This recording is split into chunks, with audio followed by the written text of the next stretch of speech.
Welcome to the personal Tanya. Today is the 9th day of Shvat, and we are learning about the fact that the world is one with God. Each time we've learned this idea that we're developing in the Tanya is that since the world is one with God, each time we do a mitzvah we're connecting, and each time we do a sin we're disconnecting. Hence, each sin is idolatrous. And therefore, each sin unleashes the powerful hidden love that is natural to our godly souls. What's happening in our evolution through the study of Tanya is that we're redefining our perceptions of reality in order to channel this natural love which is revealed when we are faced with a test of idolatry. We are doing this in order to empower us to reach the self-mastery of the Beinoni, of the Jew that struggles to be able to manage and master our thoughts, speech, and action, which is the status of the Beinoni. As we develop this idea in today's Tanya, chapter 22, the Alter Rebbe dives a little deeper into the metaphor of God's speech when the Torah tells us that the world is created through God's speech. We said that this metaphor of speech incorporates the fact that speech reveals what was previously concealed, but speech also separates from the speaker. And we said in the previous chapters that only that first point applies to God's speech, not the second. God's speech reveals that which was concealed, the energy concealed within him, but you cannot possibly say that God's speech separates from God, because nothing exists outside of God, and hence the energy that God puts into creation of the world, the speech of God which creates the world, is not separate from God. In fact, it's part of God. So if the energy that creates us is a part of God, then certainly the world that is created by that is also a part of God. Nevertheless, Alter Rebbe makes a very interesting observation. He says that since nonetheless the Torah does employ the metaphor of speech, it means that to some degree there is an element of separation at play. In this chapter, the Alter Rebbe teaches us that from our perspective, indeed, God's speech does separate from himself. From our vantage point, from the vantage point of the creations, when we're looking up, we say, we feel separate from God.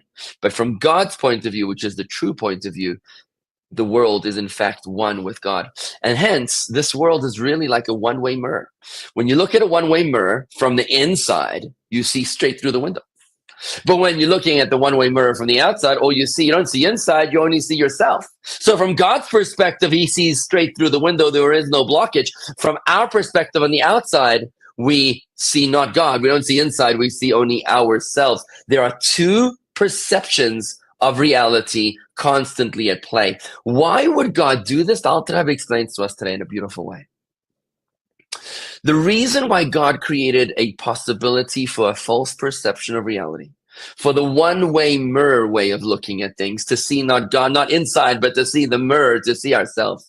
The reason why God created the doubters and the haters and the atheists and the agnostics and the entire world's view that says that this world is separate from God's oneness, they're placed here in order for us to be able to have freedom of choice.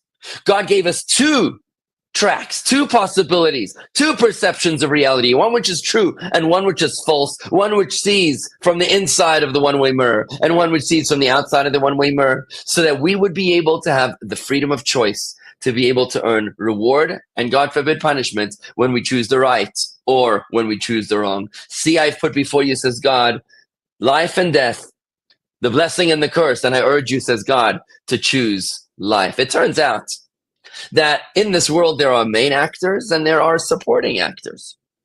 The main actors are us, the people with freedom of choice who are called upon to choose the right thing. You and I are the main actors of this world.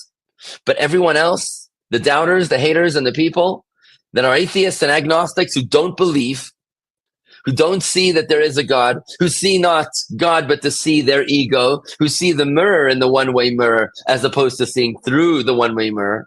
The reason they are here is not because they're main actors, but because they are supporting actors. They're here to set the scene for us. They are the props on the stage.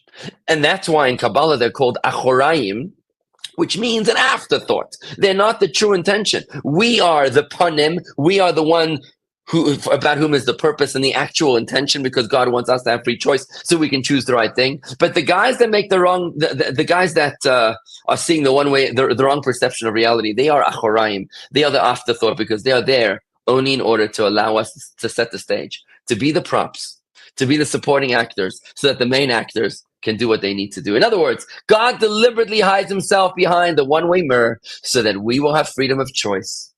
And the props that enable this, they're called achoraim. In tomorrow's discussion, we'll be tying it all together with a deeper understanding of what idolatry is all about and how idolatry ties into God's unity and God's oneness and these two perceptions of reality, to realize that the second perception, which sees the mirror, is essentially idolatry, so that we can channel the hidden love into our daily experiences and our small day-to-day choices. For today, that's a wrap. Let's try to apply. You can do this.